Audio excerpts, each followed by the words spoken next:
when I think of that moment, I think about something I wrote a little bit about in the book, which was my like first forays into ball sports, like softball and basketball. And I think it had to do with how anxious I got about playing those sports and being involved on a team and feeling like all this pressure. And I don't think I fully understood where that pressure was really coming from, like if it was an internal or if it was something from coaches. But I had so much anxiety, and I don't think I ever went to the doctors or anything for it, but I would get intense like stomach pains. And I'm not sure how I figured this out, but I must have heard or read somewhere that you could get stomach ulcers. And I have no idea if I had this. I don't think I did. I think it would have been more serious. But in my head, for whatever reason, I internalized this idea that I had stomach ulcers and that they were caused by the word anxious, I don't think was in my vocabulary, but like my nervousness and my worry associated with playing softball and basketball. And then I think just kind of feeling like I was not good at those sports. I struggled a lot in them. I just did not have fun. I was so nervous. And at the same time, I started swimming and joining the swim team. And I remember that felt a lot better to me, and that sensation of floating. And I almost feel like it was that contrast of the way my body felt in that sort of deeply anxious state versus the better feeling that I felt while swimming. And I think there was something there that probably, something got activated there, and an understanding of situations in which my body feels good and which my body doesn't feel good. And although it would take me, decades to think of like the mind-body connection, I do think in those situations I was experiencing it in this very visceral way. I just obviously didn't have the vocabulary for it and wouldn't for a long time. So that's kind of the moment I pinpoint. And then, also just all the stuff about watching all the women in my life trying to lose weight and exercising and starting to slowly put together what they were doing, and understanding that would be my path too. That one day I would also be doing aerobics in front of the TV or treading water in the deep end. It didn't feel like a question to me. It was like, well, one day I will be a woman and I will have a woman's body, and I will be, trying to make it smaller and, or to control it in some way. And I don't know, that just felt like this thing I understood in a way I wouldn't have been able to articulate, but it was like a deep understanding. And what about running? Running came to you also in adolescence, like as you get into junior high?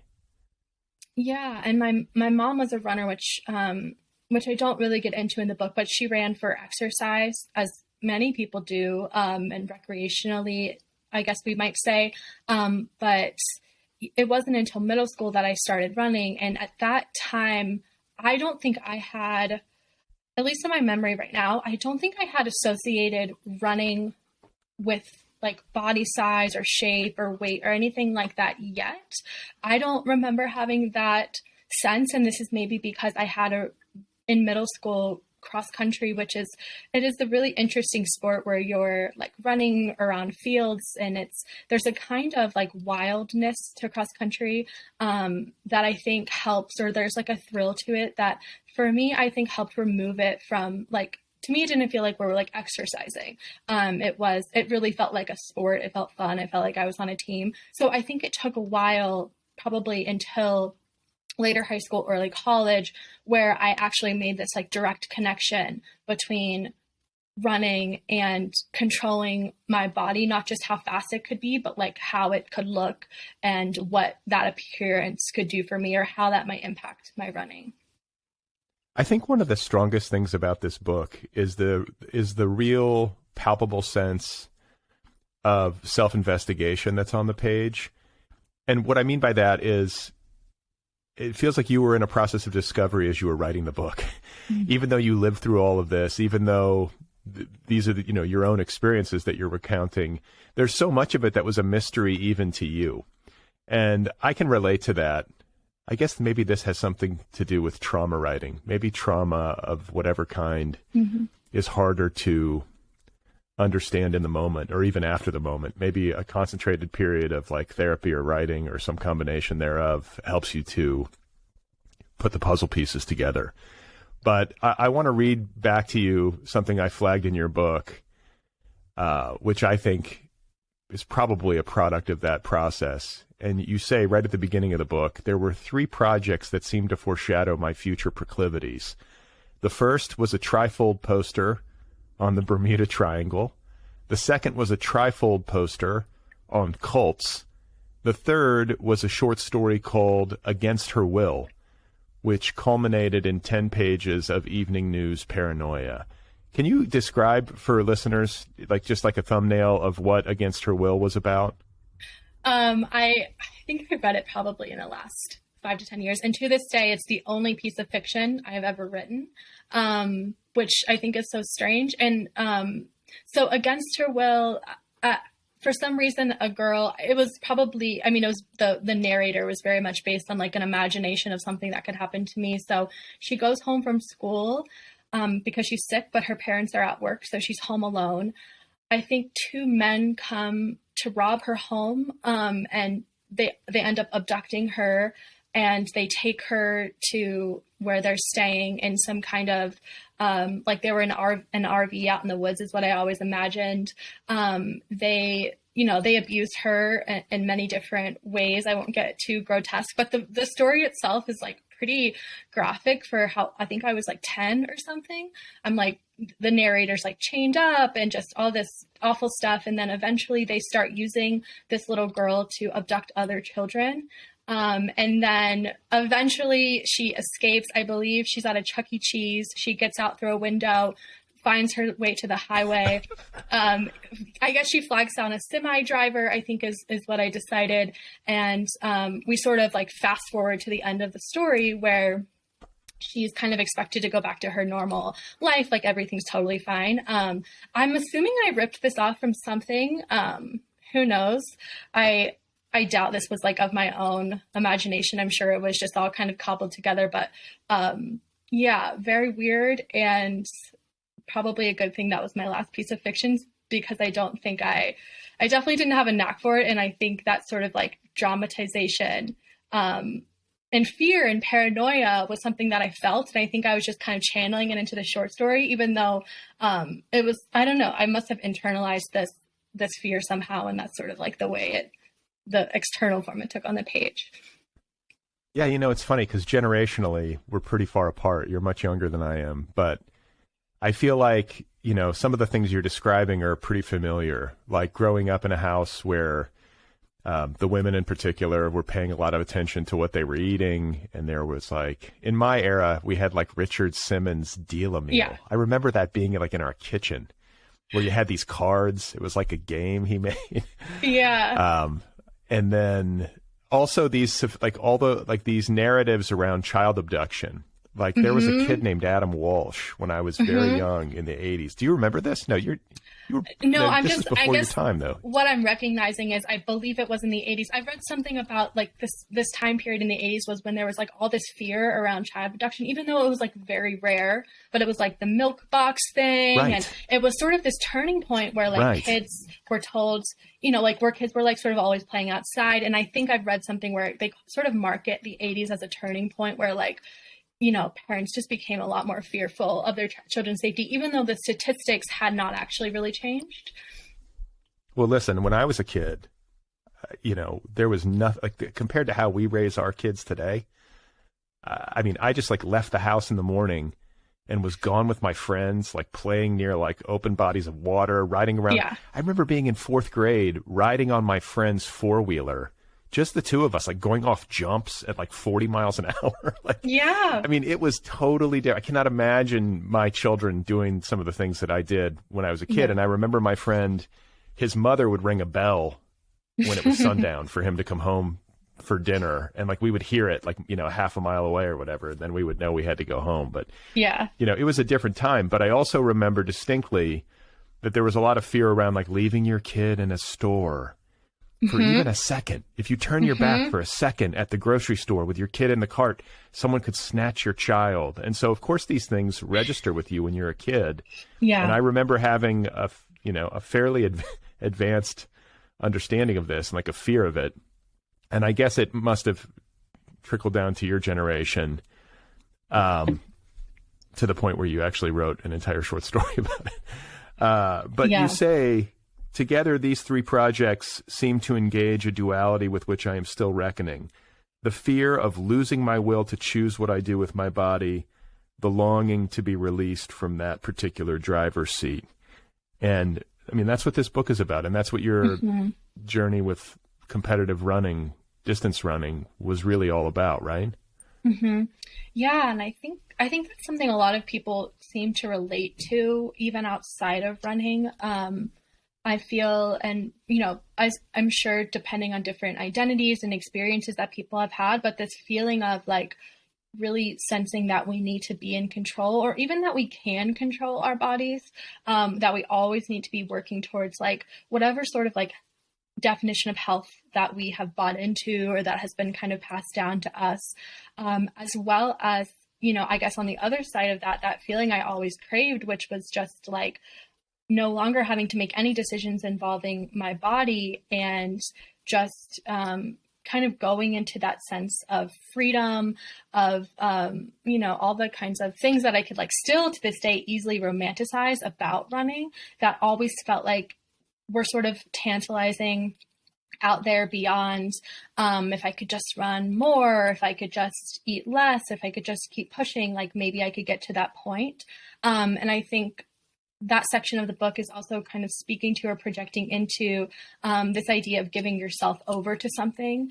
And if you can kind of flip that switch and give yourself over to whatever it is, like it could be running, it could be an artistic pursuit, it could be like a diet that you really want to do, really anything, that feeling of like letting something else control you, and the freedom that I found in that, or that I thought would be involved in that, was so attractive to me, and is still something I can look at and think about as attractive, even though I don't think I could ever get myself to flip that switch again. I think sometimes once you go so far into something, it's really hard to like put yourself back into that place. And I'm kind of reckoning with that in the book. And I think like throughout my life, I'll always be reckoning with that sense of like wanting to really control myself, but then also wanting to like, just be kind of done, and allow something else to control me. It's so attractive, but it's also so dangerous. So the Bermuda Triangle trifold poster, just so we can sort of drill down psychologically into what this represents. This is like, you go in, you don't escape, basically. You get lost in it. It consumes you. That's what I've heard. I still don't understand. I still don't think I fully understand the Bermuda Triangle, but I was very obsessed with it as a child. Just that idea of, and I would, I don't know where I'd find things. Yeah. There's some sort of narrative on the news where, they talk about some ship that went in and didn't come out. And these are the kinds of things that haunt a child, right? So then the second one was a trifold poster on cults. And this rings a bell for me because I'm obsessed with cults.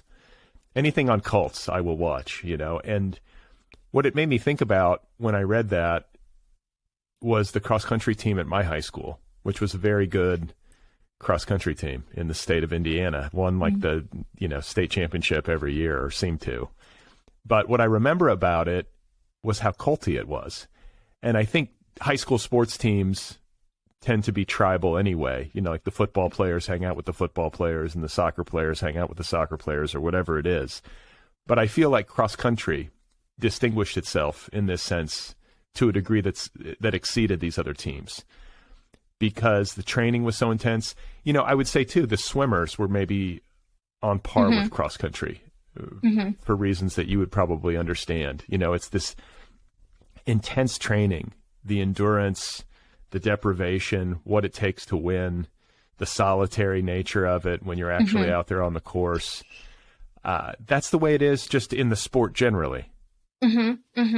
Yeah, I think there's a lot of things that create that cult. I think what you spoke about at the very beginning of our conversation too, that sense of like, this sport isn't, it's not football. Even at the high school level, it's like, it doesn't have that kind of notoriety or popularity or coolness around it. So it's almost like that sense of self-enclosure, I feel like, happens from the inside, because you kind of feel like from the outside, people aren't really including you in the sort of like, people joke that running isn't a sport. Like that was such a thing in my high school. And I never felt like I didn't really care. I didn't want to be like playing another sport. I loved running and I loved my team, but I do think it creates that sense of like, we have our own thing going on. No one really understands what we're doing here. And I think inside that kind of cult like sensibility, I think some intensity can kind of stir and start to kind of, I think it all kind of feeds off of each other. So that's really interesting to hear that it felt like that at your high school, because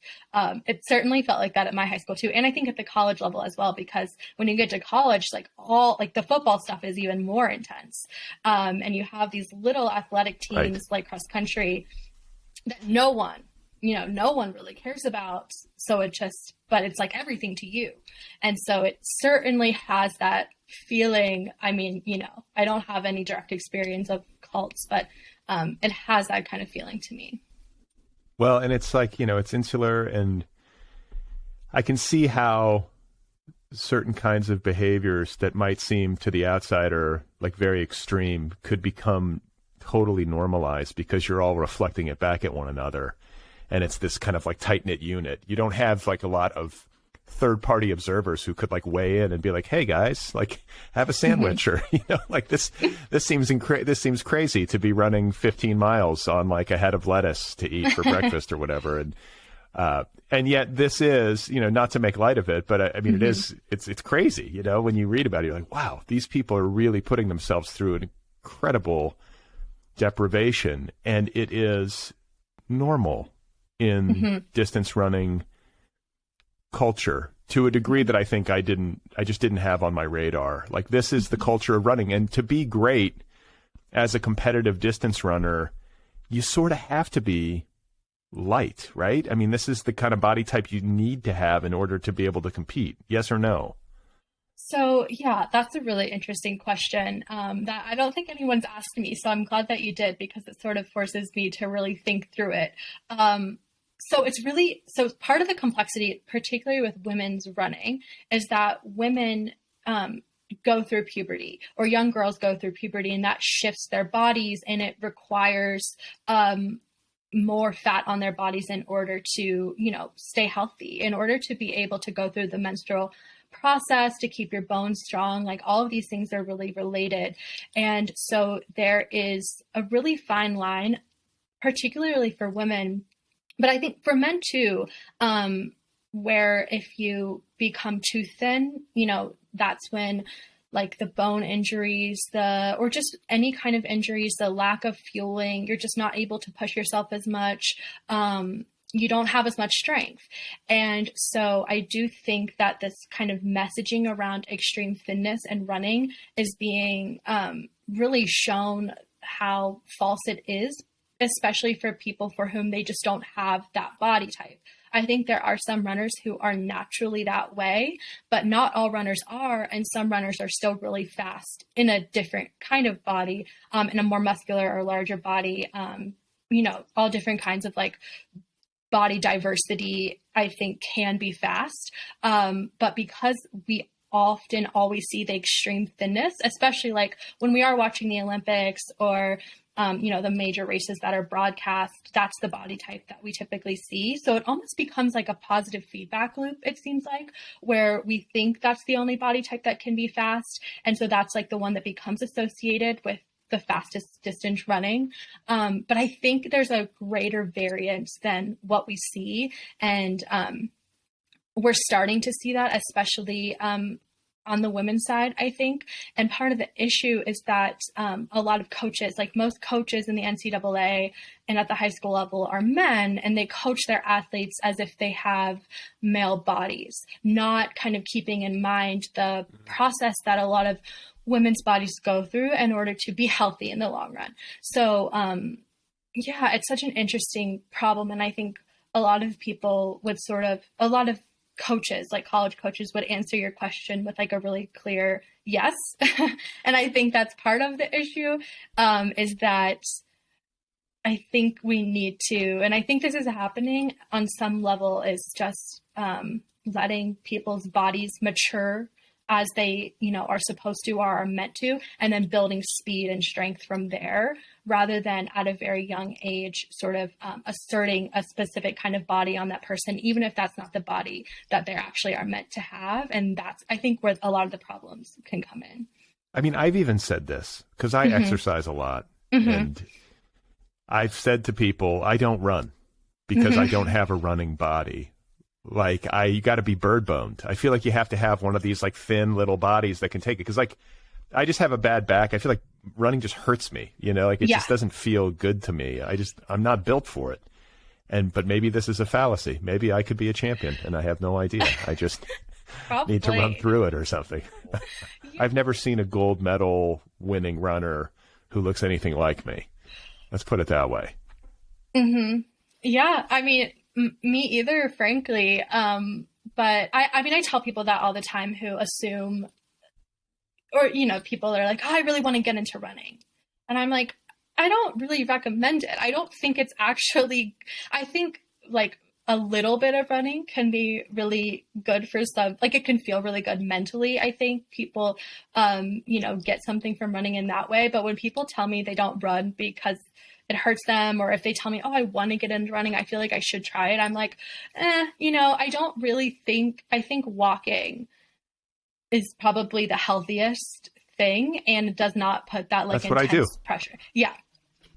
That's like, as a runner, I'm like, I don't want anyone to run. I'm like, don't be inspired by, I don't know. I get so much from it. So it's hard for me to say that and really believe it. And I think it can be so great. It can be really fun and a social activity, but I just don't think it's really worth it for most people's bodies and how hard it can be on our bodies, on our bones, on our joints. I think there has to be easier things to do that are probably more beneficial, like hiking and walking. Yeah, that's just my sense now.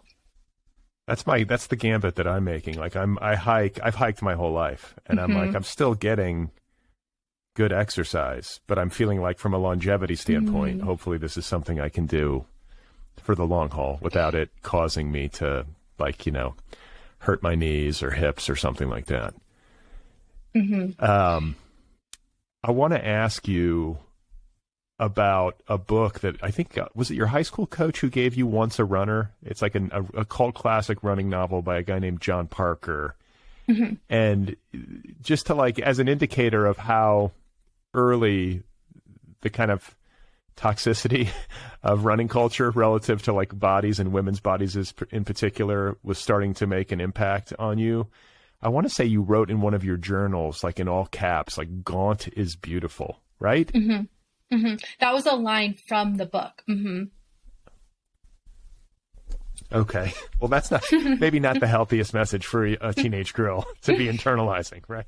Okay. Well, that's maybe not the healthiest message for a teenage girl to be internalizing, right?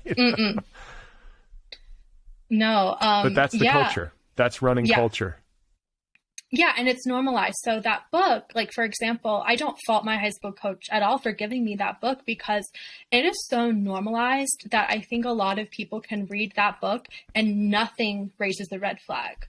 Like, even when I would have been reading it and copying down things like that, there wouldn't have been no part of me that was like, this isn't quite right, or maybe you shouldn't be thinking this way.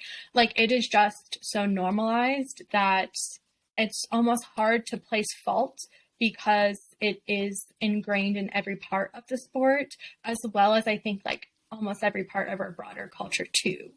And so, that book was really formative for me in ways that I definitely didn't realize at the time were going to be harmful down the road. I just loved that book because it like affirmed my obsession with running. And you, I think as a person, I'm always interested in how like writers and people form, and it's a simplistic way of doing it, but you look at the person's parents and you try to like see how like the equation works. But your father was a competitive athlete, right? He was a football player in college, so he was a good athlete. And then, as you said earlier, your mother, you write in the book, your mother's a beautiful woman who has a difficult and complicated relationship with her body, but who was also like a devoted recreational runner who was probably running for some of the same reasons that you ended up running. Mm-hmm. So it makes sense to me, like, oh, okay, so this is how Emily formed, and she ended up being like a collegiate athlete herself, Mm-hmm. with the kind of like mental emotional makeup that it takes to put yourself through all this, Mm-hmm. and to be able to compete, just to be on those teams and to be able to hold your own in a collegiate race is, I don't know, you have to be made of some pretty stern stuff. Yeah, so that really came from my dad, because I always knew that he was a really dedicated, like his kind of story was all about his dedication to football and how hard he would work to get to play football in college. And I think there's almost like a few different kinds of stories that people who are raised by athletes can kind of internalize. I think on the one side of it, there's this story about like talent, like this sense of like our family, there's a lot of talent in this family, and you can be a really talented athlete. You can go really far in sport. And then I think there's a different kind of message, which is the one that I internalized from my family, which was like, we aren't the most talented, but we work really hard. And we're the hardest workers, and no one's going to outwork us on the football field or the cross country course or whatever it is. And so talent is almost impossible to measure. It's so complicated and so complex.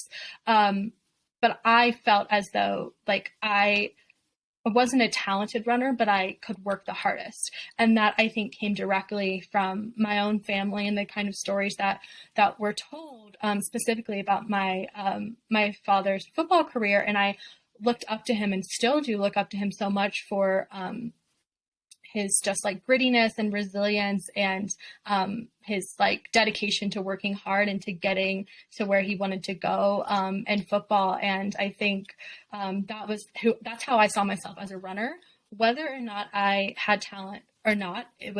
I just believed, okay, I don't have the most talent, but I'm going to work the hardest. So that's kind of the messaging that came down from my family, from my parents, which is interesting. You would think, oh, I have a father who played collegiate sports. Like maybe I'm really talented. Maybe I can do this too.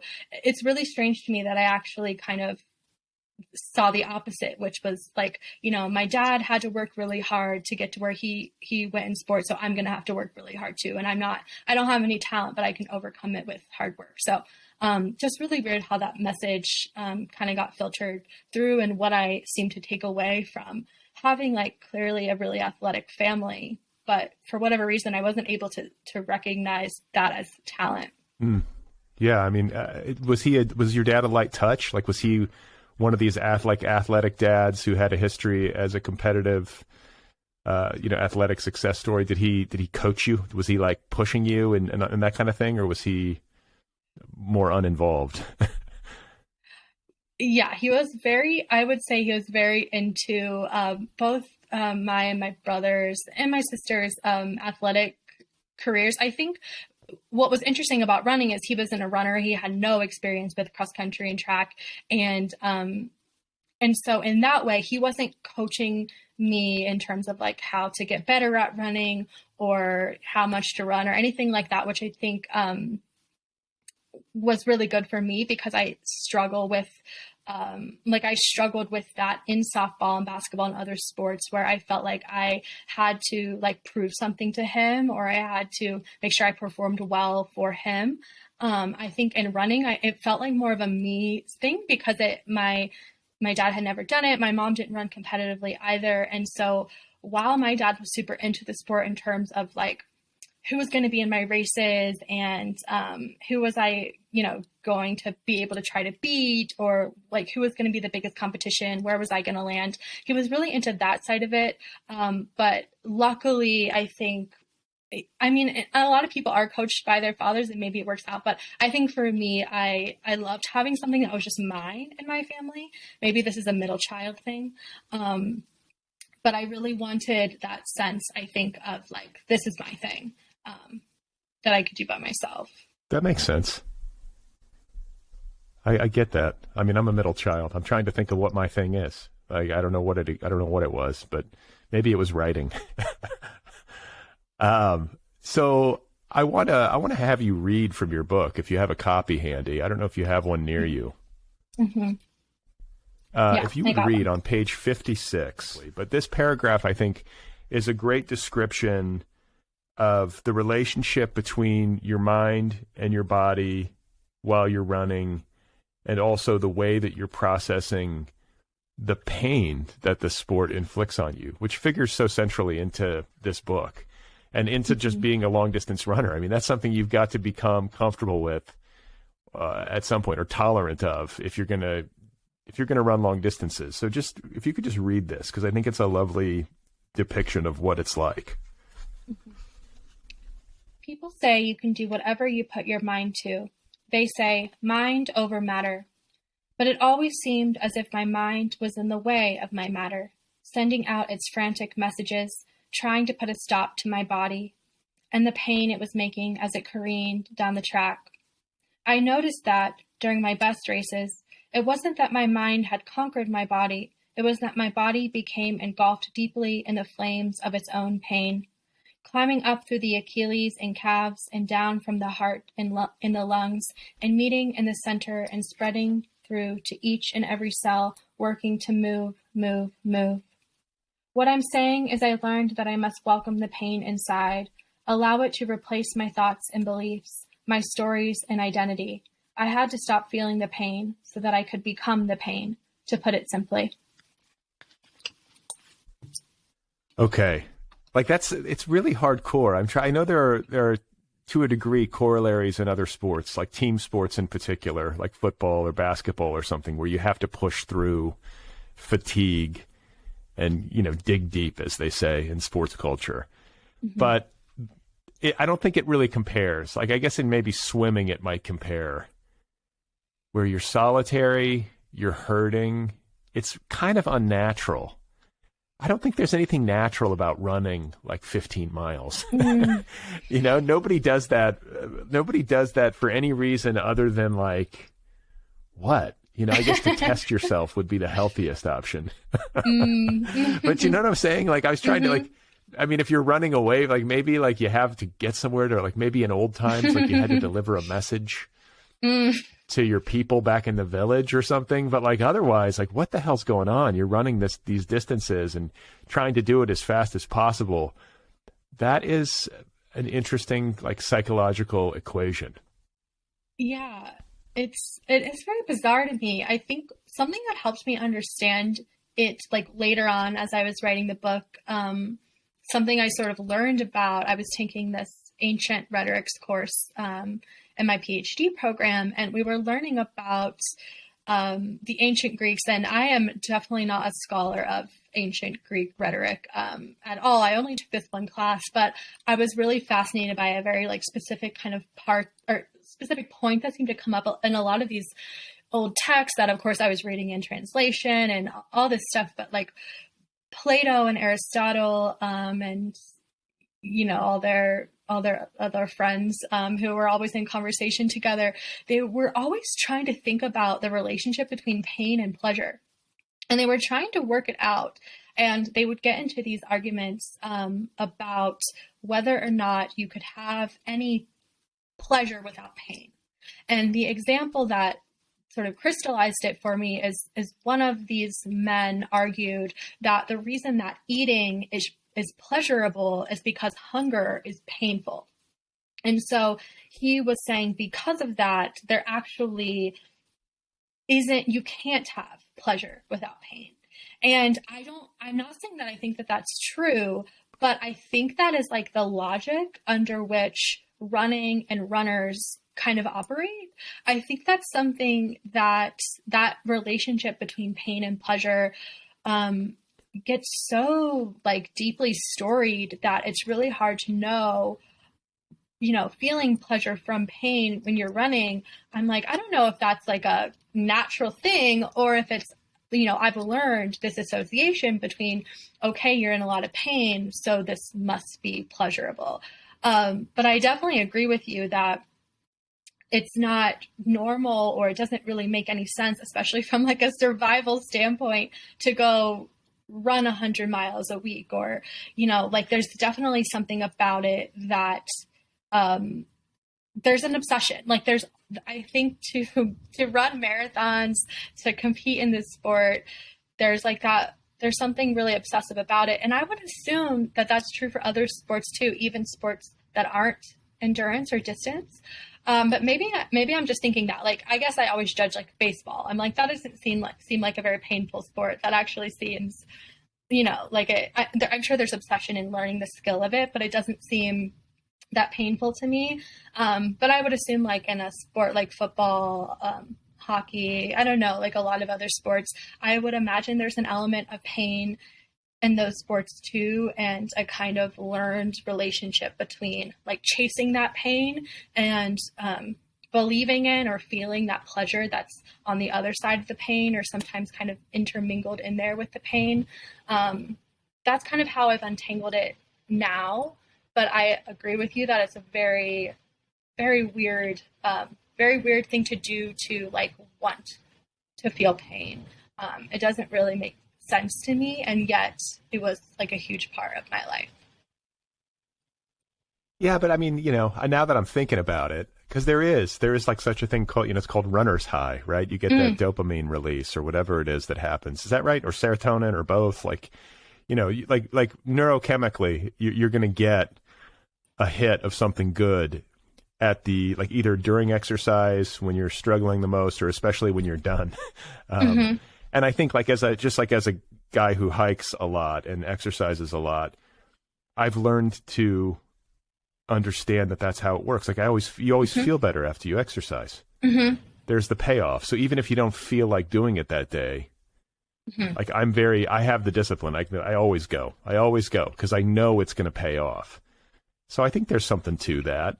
The other thing that I'm thinking is that people who are really good at sports, especially competitive sports, I think there's probably something to the idea that they have obsessive tendencies because of the level of dedication that you have to have, like the skill the skill learning, the repetition and practice, and like mastering all the different body movements or whatever it is. And then just like the obsessive nature of, like, I'm thinking about like football players watching game tape and breaking down their performances and, you know, looking for tendencies in the opponents and all that kind of stuff. Like, an obsessive brain would probably serve you well as a competitive athlete. So that makes some sense. I guess I'm not obsessive enough. I was never that good of an athlete. I had some of it, but I didn't have enough. I think about that even with writing, because sometimes I'm like, I don't know if I'm obsessive enough. I'm not as obsessive with writing as I ever was with running. And I struggle with that sometimes. I don't know if you ever feel that way, but I feel this sense of like, you know, you hear stories about, for some reason, Scott McClanahan pops into my head, because I think somewhere he was talking about, it might have been actually your show, like he just writes obsessively. And I love his work so much. And sometimes I think about stories like that and I'm like, well, you know, I'm not like that as a writer. And so it almost gets in your head, like, it feels healthier not to be obsessive about things, but I have that same sense of you know, in terms of like, oh, I wasn't obsessive enough to be a really good athlete. Like, I think it's hard sometimes to feel like you want to embrace like balance in your life, but then there's also this sense of like, to be good at something, I feel like I have learned and I'm still trying to unlearn, like, do I have to be obsessive? Like, do I have to like give up everything for this thing? Because that's kind of what I learned as an athlete. Right. And so it's hard to sort through, I think. You know, it's interesting. I was going to ask you about this because I felt like maybe the psychological aspects of competitive running might serve you well as a writer and carry over, but it doesn't sound like it's done so in a one-for-one way. Like, I was thinking like being a writer and having to get up every morning and the discipline of it might be something that you're suited to because of your background as a competitive athlete. Yeah, I think it definitely helps. But I think you're right that it's not a one-for-one. There must be something there, endurance, discipline. Yeah, I think you're right. There has to be something there, but it just doesn't feel the same to me. And I think it has a lot to do with movement versus writing to me can feel, you're very still. Though, as I say that, I'm thinking of, there's certainly some times where I'm writing and it sounds kind of weird to say it this way, but like even just the movement of typing feels really good to me. Like it almost feels like sometimes I'm like playing an instrument or something. Like it just feels nice. Like the feeling of the keyboard on my hands, or if I'm writing longhand, like just that feeling of moving your body in order to make something is something that I really appreciate about writing. But I think I'm more of someone who just feels really, I don't know, like at home in the world when I'm moving my body. And I think that's kind of where the obsession can kind of like stir, because I love that feeling. And I kind of want to chase it more and more and more. And it's hard for me to get that from writing. Like there's certainly things about writing where you feel that sense of thrill or of chasing self-discovery. But it's a lot easier for me to get that feeling, and a lot more quickly to get that feeling, that sort of like validation from running or moving my body versus writing. It's a much longer game, I think. So it's almost like I'm using different kinds of discipline. I guess, yeah, it's an interesting relationship. It strikes me how much different they are, because in running or in like extraneous physical activity, you're kind of escaping yourself. And when you're writing, you're completely still and you're having to confront yourself. There's no escape, like you have to sit there and kind of like reckon with yourself in writing. So that's like psychological. I mean, not only is it physically different, but it's psychologically different too. You're not having, I would imagine, when you're out on the cross country course, deep, meaningful confrontations with your darker psychological aspects, right? You're kind of like blanking out. Totally. Yeah. Even just going on an easy run. Anything, like even a walk, I feel like there is that escape is a great word for it. Like there is that sense of escaping, even if it's just practically escaping, like escaping from whatever you could be doing, or escaping from work that day, or escaping from your computer. Like it always feels like an escape to me.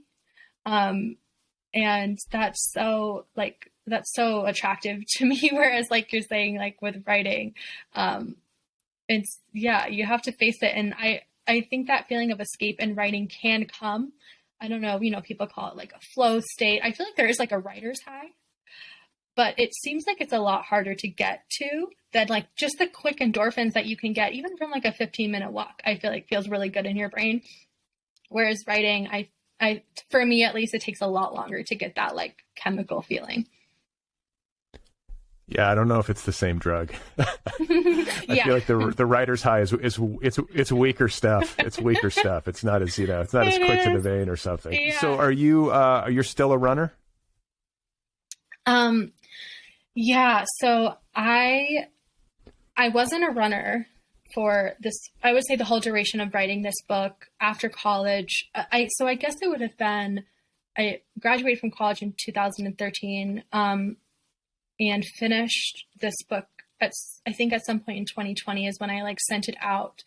And so for that period of time, I would still run sometimes. Like I would try to run, or, I would have maybe a couple weeks of time where I would kind of run more consistently. But oddly, it wasn't until I submitted this book for publication that this was also like kind of the middle of the pandemic, or I guess sort of, yeah, it was, I think sometime in 2020, where, I think we were all sort of looking for a sense of routine, or just kind of something to do to kind of ground us in reality, I guess, or to escape. And that was when I started running again and started like slowly building my mileage again. Whereas now I actually am back to running most days of the week, but at, a much slower pace, much less mileage than I was doing in college. But I have like found, I would say, a new relationship to running, but I almost think I had to write this book first in order to get there, which I would have totally rejected that idea when I was beginning to write it, because I really rail against this idea that like writing memoir specifically is like always therapeutic. Like there's something about that message that always like offended me in some way. And I just felt like, no, I'm not like going to therapy when I'm like writing my book. Like it's really hard. Like I just didn't like that.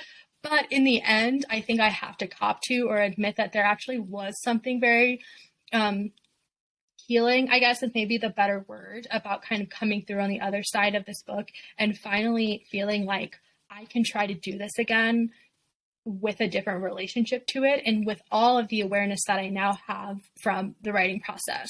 And so I tell myself, and I've told friends, my relationship to running now is like 85% healthy. And it's that 15% that I have to be very aware of. That's always kind of like threatening to, grab me and pull me back in. And like little things help. Like I always try to not prioritize running. Like if in my day, I try to prioritize my work or my writing or whatever it is, I can't let myself, organize my whole day around running, just as an example. So I am back to running, but it almost feels like a totally different thing than what I was doing before, which was just like such a competitive relationship to running. Yeah, that's interesting.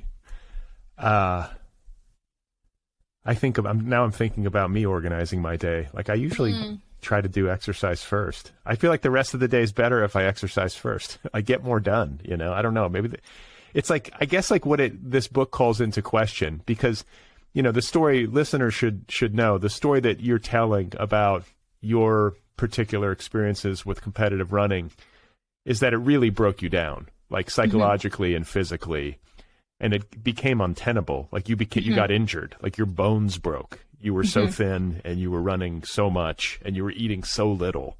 And that really needs to be emphasized too, is that, the story that you're telling kind of examines the nexus between competitive distance running, body image, and one's relationship with one's body, and then also one's relationship with food.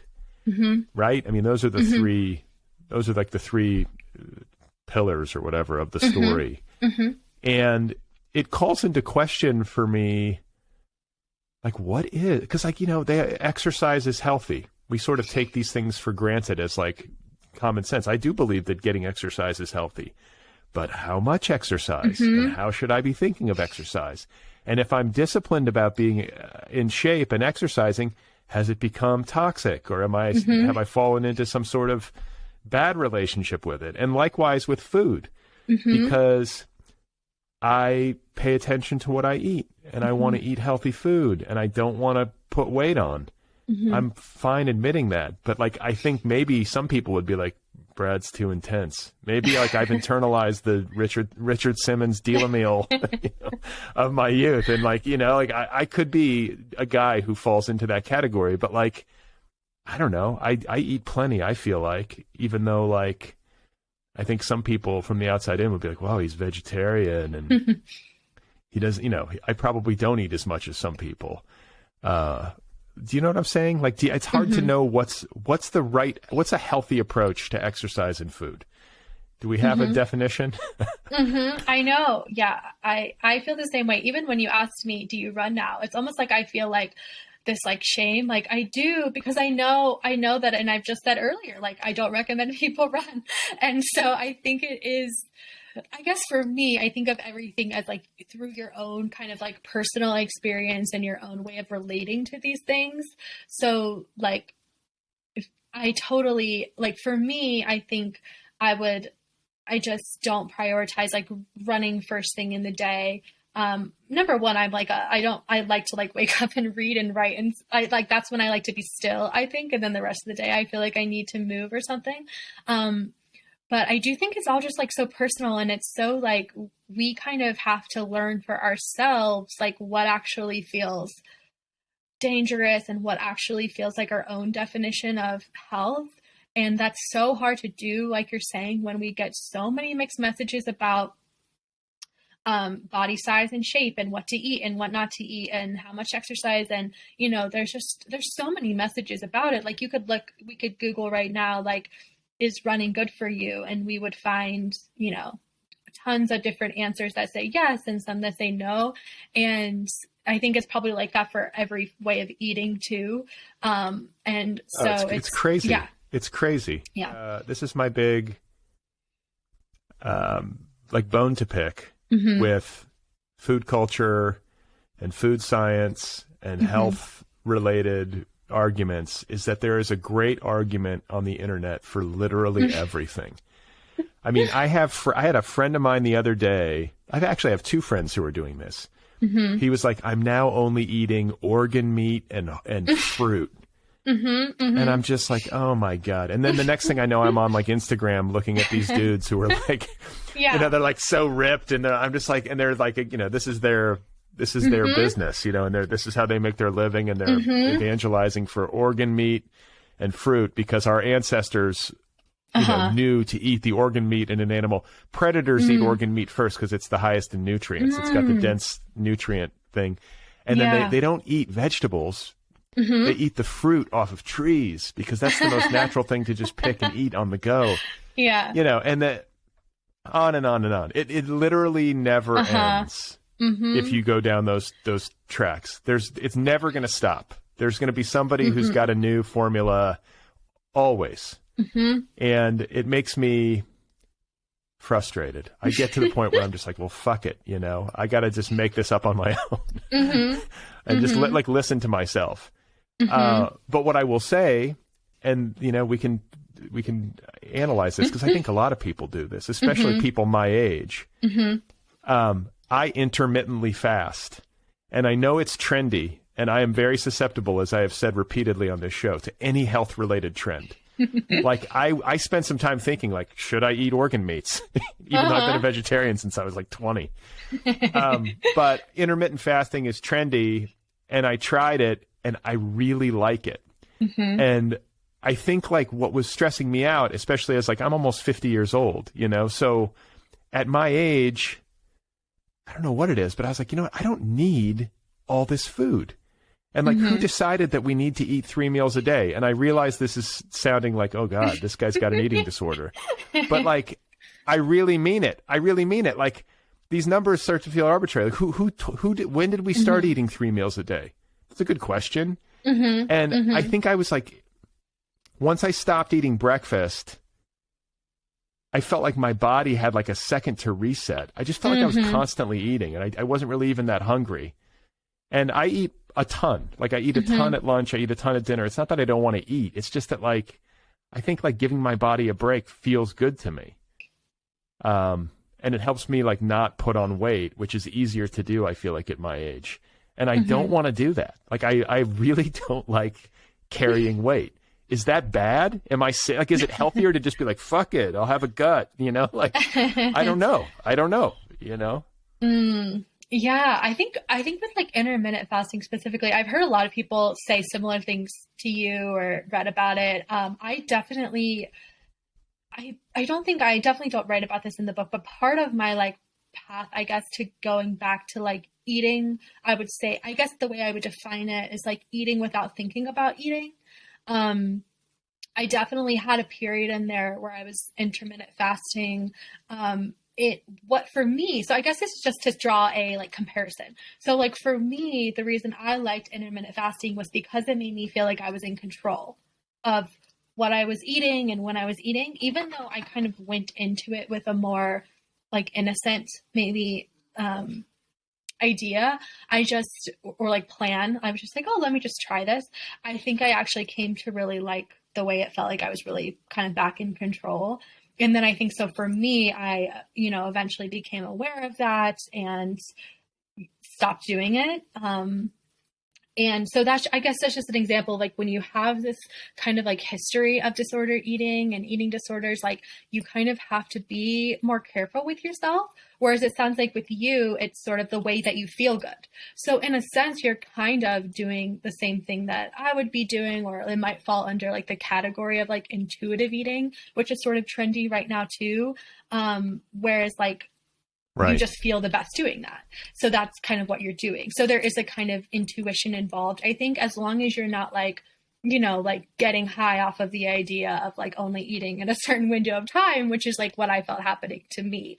So I think it's just, everyone has like a different thing that seems to like work for them. But I do think the idea of this fear around like gaining weight or having our bodies look a certain way, I do feel like that's like the one thing that I would say as just like passed down culturally. And because throughout time, there's always been different messaging around like what looks healthy or what is considered healthy.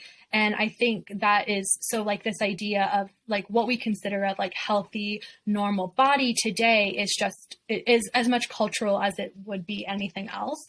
And I think that's the thing that, I don't know, I just try to think about, and I get a lot of like, almost like solace, or I love looking at older pictures of like my ancestors, you know, just really old pictures and looking at the women's bodies in those pictures and thinking about like, just that, you know, my body comes from their bodies and it kind of looks like their bodies. And that's kind of where I look to for like having an understanding of like, not how my body should be, but just like what it is and like the kind of bodies that I come from. There's just certain things I have to do to ground myself and like, okay, like I don't want to have these like body appearance related goals, or I don't want to be thinking about that at all. Just for my personal kind of history, I just kind of have to make sure that doesn't kind of come in to me anymore, or like into my worldview anymore, even though of course it still does. Like this is like the whole, I mean, it's just so like immersed in our culture. I don't know if you've seen like like celebrities. There's this kind of like, I guess, turning back towards like a heroin chic kind of look. And there's this drug going around LA. I've heard, maybe you have heard about this. I think it's called like something with an O, maybe Ozemic or something like that. It's like it's a drug for people with diabetes, but it leads to extreme weight loss. Oh, Ozempic. Yes. Mm-hmm. Yeah. So I guess I just bring that up to say like these kind of body trends are always like shifting, and what's considered attractive or desirable is always shifting, or healthy is always shifting. And so I always try to like, I don't know, ground myself in just like, or just try not to let those trends infiltrate too much. But of course, like you know, I'm very susceptible to all this stuff too. I think we all are. And I think it just depends how you're approaching it. Like with a spirit of like play or interest or curiosity, it's very different than a spirit of like, I want to like, you know, control myself and I want to, you know, eat as little as possible. Like there's very different ways to approach the same kinds of lifestyle choices. I just want to feel good. Mm-hmm. And I want to be able to be physically active well into my old age. I want to be able to keep hiking. Yeah. And I don't want to have to get new clothes. Do you know what I'm saying? Like I'm still the same size that I was in college, basically. Mm-hmm. And I just want to be one of those people where I'm just like, you know, he has the same, you know how you'll hear this, like he wears the same waist size that he wore in high school or whatever. Mm-hmm. Like I'm not quite there, but like, I just don't want to blow up. I don't know. Like I don't know. That feels like I feel better when I'm fit. Mm-hmm. That's got to be okay, right? Mm-hmm. Mm-hmm. Yeah, and I do. It is. Yeah, and I do think it's very different from men, or you know, for people socialized as men versus women, or people who have grown up as girls and women and who receive these messages differently. Like I feel like my dad, who's like a generation above you for sure, but like I think that he kind of like has a similar thing where like sometimes he'll just like want to lose 20 pounds and start riding his bike more. And to me, it doesn't seem very emotional. It's just kind of like, oh, I'm just going to do this. Or he'll say, okay, like we're not going to drink for a couple months. Then like his body shifts under those decisions. And I look at those decisions differently than like my mom's lifelong quest to lose 5 pounds. Like there's a totally different emotional feeling, but at the same time, I'm like catching myself. I'm like, I definitely don't want to assert that like all men can like try to lose weight and have it not be emotional. Like I totally think these things can be complicated like across the gender spectrum. But I do think like, I don't know, people can do the same things, but feel totally differently about them. Yeah, you know, it's funny. Years ago, I would go to this gym. This was a long time ago. Definitely pre-COVID. But it was when we lived on the other side of town. And I would go to this little gym. It was like one of these privately owned gyms. So it wasn't like a Bally's, you know, it was smaller, but it was still like a place where you'd have a membership and you'd go in and you'd sort of see the same people if you went at the same time. You know what I'm saying? You sort of see your gym people who probably have the same schedule. And there was a woman who was probably a little bit younger than me then. I was in my 30s. She was probably in her 20s. And what I noticed was that like literally every time I got to the gym, she was already there and she was on the treadmill and she was running at a pretty good clip. And she was thin as a rail. She was like, she had the runner's body, like skinny as a rail, like noticeably thin, gaunt, but also like kind of muscly and like ultra fit, you know? But I would just look at her and be like, I wondered about her. I was like, who is this woman? I called her the treadmill woman, you know? And I feel like your book gave me like a psychological window into what was probably to some extent going on with her. I have to imagine she was a competitive athlete at some stage of her life, but she was obsessively exercising, clearly. Yeah, I think gyms so are really, yeah. I think gyms are really strange places for viewing all of this at work, because totally you have this, and this is all obviously like, you know, through my perception, but you have those people who seem to be there to enjoy working out, you know, and then you just kind of, once you start going regularly, you just kind of notice the people where you're like, ooh, I like see something in you that I recognize in myself. And I'm like, yeah, you're obsessive, or, you know, and it's different kinds of exercise. Like when I was in graduate school going to the gym, at Wyoming, and there was these guys who would work like lift for like 3 hours a day, and they were like massive, you know, like just huge muscles. And I felt like I felt like I was almost looking in a mirror, because that kind of obsessiveness I really recognized, and it made me feel really sad for us, for like me and for them, for how much time I could tell was being spent towards like a very superficial goal, even if there's parts of it that felt good or parts that didn't feel superficial. I projected, I guess, or I perceived that we were all kind of like engaging in something that, like for me, I was like, I knew I wasn't gonna like go to the gym forever, because I felt like it just wasn't sustainable. Like I couldn't imagine myself as like an 80-year-old woman in the gym. I felt like it was just for me an obsessive or kind of thing to do. It didn't make me feel good. I was just doing it, I think, to like look a certain way. And so I had to let go of that. But I think, yeah, I think that gyms are like hotbeds for looking at like all the different kind of like disordered things kind of trickling down through the culture. And we can kind of like see them on display at gyms. Yeah, it's a strange thing to like go and like lift heavy objects.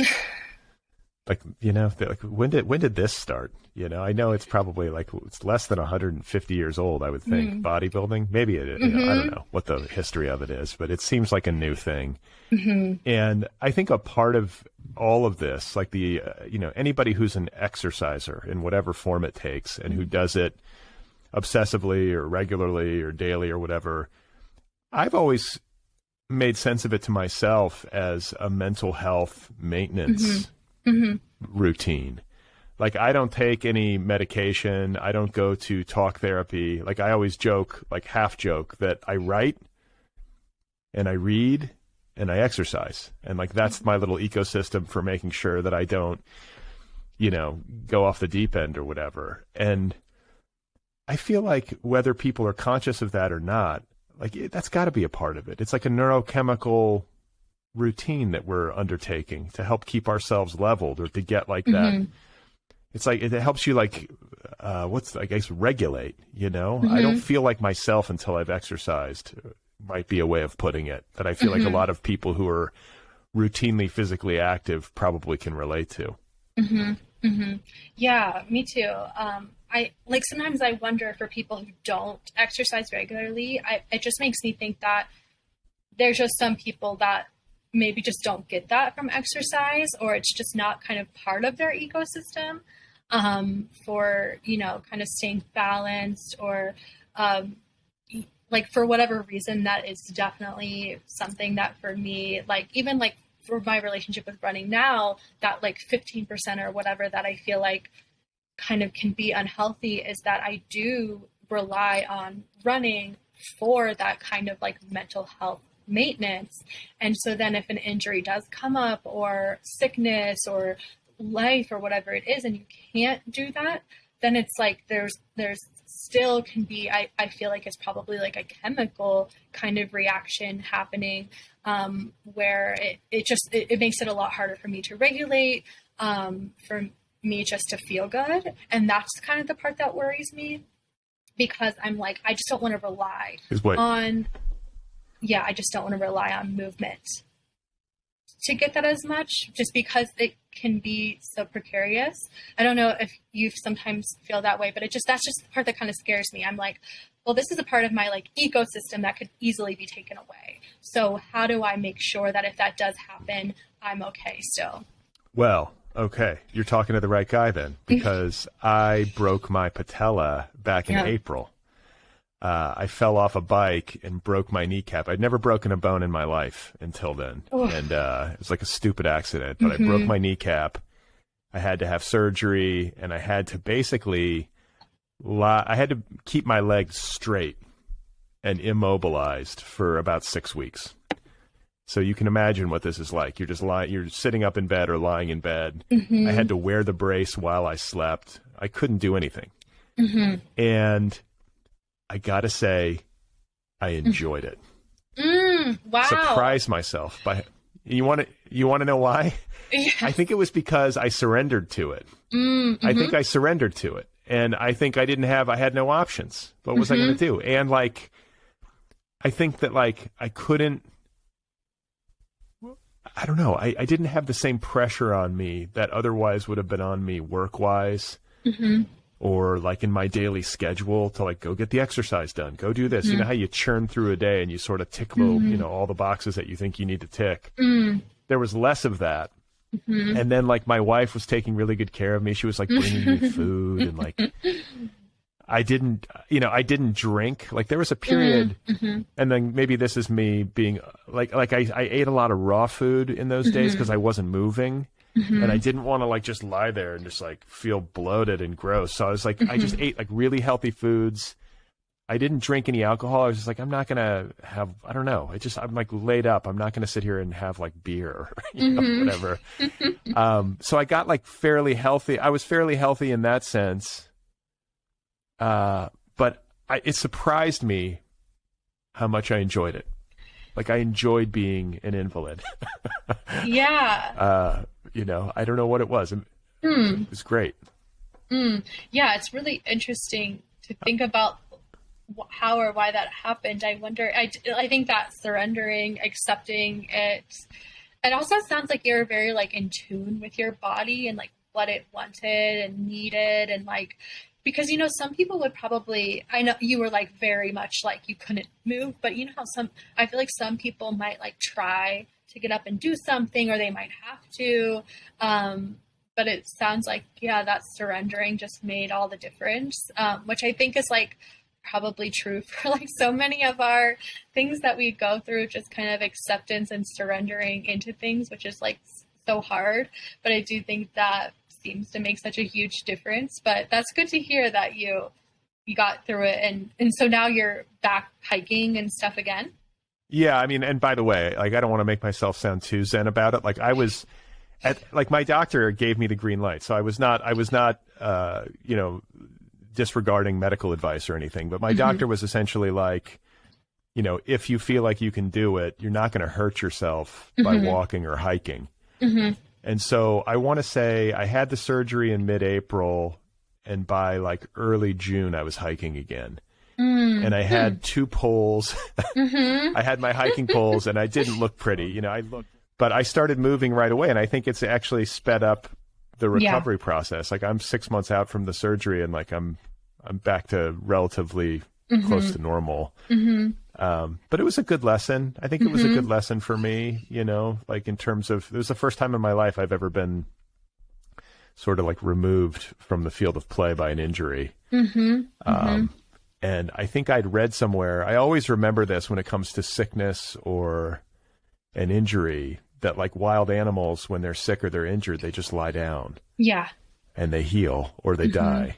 It's one of the two, you know? And I think human beings are the only animals that get neurotic about it. And so I try my best when I'm injured or I'm sick to just like lie down and just rest and like listen to the message, you know, that I'm getting from my body or whatever. So hopefully it's healthy. I don't know anybody who probably has this perfect, but I really appreciated your book as like for people listening. I want to make sure listeners understand this, that you don't have to be a competitive athlete to relate to this book. You don't have to be a runner to relate to this book.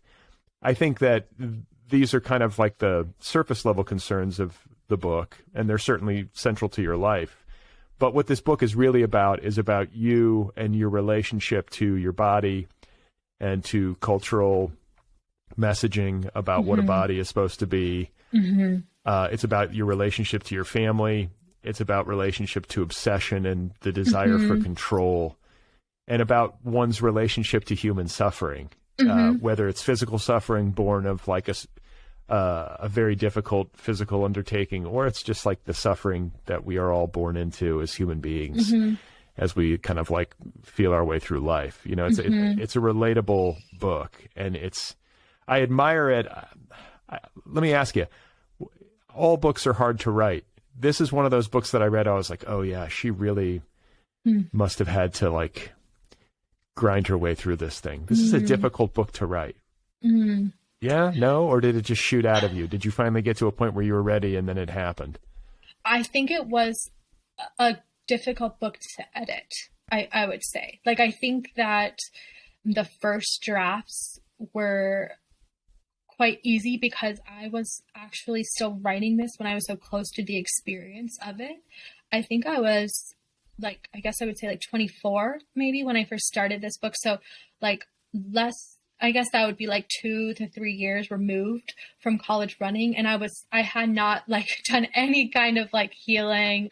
I had basically just tried to ignore everything, and that obviously wasn't working. So I think when I finally decided that I was gonna have to write this book, like that first draft, it happened so fast because I was just kind of throwing everything in the document and really like just letting myself try to, I guess, probably processing what happened as I was writing, remembering things as I was writing. But I think the part that took the longest was the editing, which is, I know that's always true, but I think specifically like understanding the story that I was telling myself versus and trying to reckon with like what actually happened and what my relationship was to different teammates or coaches or different, boyfriends, men in my life, and what they were saying to me, and it was almost like I had like that sort of first draft story. And then the rest of the years and time working on it was just reckoning with that first draft and reckoning with like, that's the first story that you told. And now what is like the cultural analysis that's actually going on here?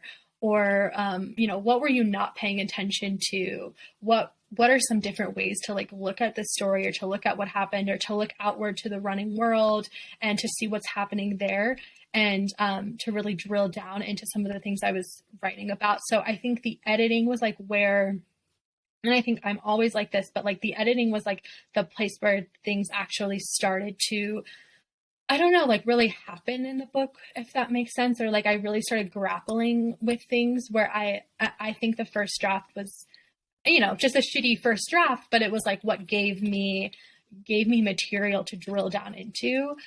Once I was actually kind of in the process of processing it, and I was able to see it as a performance, as a narrative, as a piece of art rather than like my own story. But by the end of this book, I just saw it as like a piece of work. It didn't feel as close to me as it once did. And I feel like that's just because I took a long time with it, and I really like worked it through and got to a place where it just, not that it felt removed from my experience, but it just felt like a representation of it that felt like, hopefully right to me, but just different than like me just kind of like telling a friend what happened. Which, yeah, so it took a long time, but I'm glad that it did, because I was so young when I started it and so close to the experience that I think I needed those years to make sure that I was grappling with what I should be grappling with. Yeah, that makes sense. You got to have perspective. You get you're too close to something, you don't see it clearly. Did you ever find in the editorial process that you had lied to yourself on the page? Mm-hmm.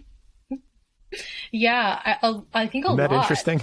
yeah, it's very like, but I'm also not surprised. Like I wasn't ever surprised. Yeah, a small example like that, like this is probably pretty late in the book. I used to write about, there was like a party scene where I wrote about going to in college, and I originally, for like years and years in the book, I had written about like this was like my first time drinking or something, or like this was the first party I went to, because I had this weird sense of myself that I didn't drink in high school. And then as I was like working this page over, I was like, what are you talking about? Like I wouldn't say I drank a lot my senior year, but I certainly began drinking in high school and would drink with my friends. And it was weird for me that I had somehow, like, I don't know why I just kind of erased that from my memory. But bigger things that I realized were just that there was actually a lot of people telling me, there was a lot of people making me aware that they knew what I was doing. They knew I was running way too much and not eating enough. And there were things that people would say to me. But for a very long time in the draft, a lot of that stuff wasn't there, or I wasn't seeing it clearly. Like when my college boyfriend at the time would tell me to like eat ice cream. That may have been in the draft, but I didn't see it for what it was, which was him basically saying like, I see you and I see what you're doing. And, in his own way, trying to help. I think, that's how I interpreted by the end of the editing process. But at the beginning, I just, in my head, I think I have a line in the book where I just say, like, I used to think no one said anything. Like I used to think I had gotten away with this, and I thought that a lot of my teammates had gotten away with it, but really people were saying things to us and to me all the time. And I think that was vital for me to realize, because that's an important part of the story of how these things happen, that oftentimes we don't hear things for how people may intend them. We may hear them as encouragement. If someone says, oh, you're getting too thin, or like my high school coach when I was in college told me that people had seen me running around town and thought I was sick. And I just saw that as like affirmation in a way of what I was doing. But through the editing process, I was able to see that like that was actually him clearly trying to help me, trying to tell me what he saw happening to me, and trying to intervene. And I didn't allow him. And on the page, it just took a long time to kind of see those gaps in my own understanding of what was going on in my story and who was trying to help. And it was a really important part, I think, of like trying to take my own responsibility in this whole process of this decision that a lot of young athletes make. Like, I think it's so important to look at it from these really broad perspectives and think about the people who had power over me and who have power over other athletes. But just with this, my particular case of the decisions I made, it was important for me in the book, and I think in my own life, to really figure out like, where could I have been paying more attention or taking more, where could I take responsibility? What can I learn from? And that took I think that was what took a really long time. My ability to kind of see what was going on around me through a different lens. Well, it's a lovely book. It's beautifully written, and I really admire the economy or the compression that you've managed to render on the page. I know how hard it is to do that. It's a big story, and to get it to where there doesn't feel like there's any wasted motion, to maybe use like a running analogy. This is one of those books. Like, every word feels well placed. So kudos to you. Congratulations. And it's nice to meet you. Yeah. Are you working on anything else? I mean, it's okay if you're not, but I always ask people if they've got something else in the pipeline. Yeah, sometimes I feel unfortunately, but I'll say it fortunately today, I am working on a dissertation for my PhD program. So that's kind of, I guess that's like what I feel like is in my way before I can get back to more creative work. So I need to do this dissertation. And I have like things kind of percolating. I have some essays that I wrote, things I'm really interested in. But I think it'll be like at least a year before I can really dive back into this kind of work. So it's been like a gift, I think, to be putting this book out at a time when I'm not really able to like put a lot of time and energy into creative projects, because it's like, at least I kind of still have this little baby over here, and then hopefully that can kind of keep me satisfied until I move on to other stuff. Well, I wish you luck on it, and I wish you luck on whatever project, like book length project you set out to do next. And congratulations once again on The Running Body. I really enjoyed it. Thanks so much, Brad, and thanks so much for all of your work. I love listening to the podcast. I think I mentioned to you, I started listening like at the very beginning of probably when I first started writing this book. So it's just kind of like followed me this whole time. So it's so great and such an honor to speak with you. Thank you.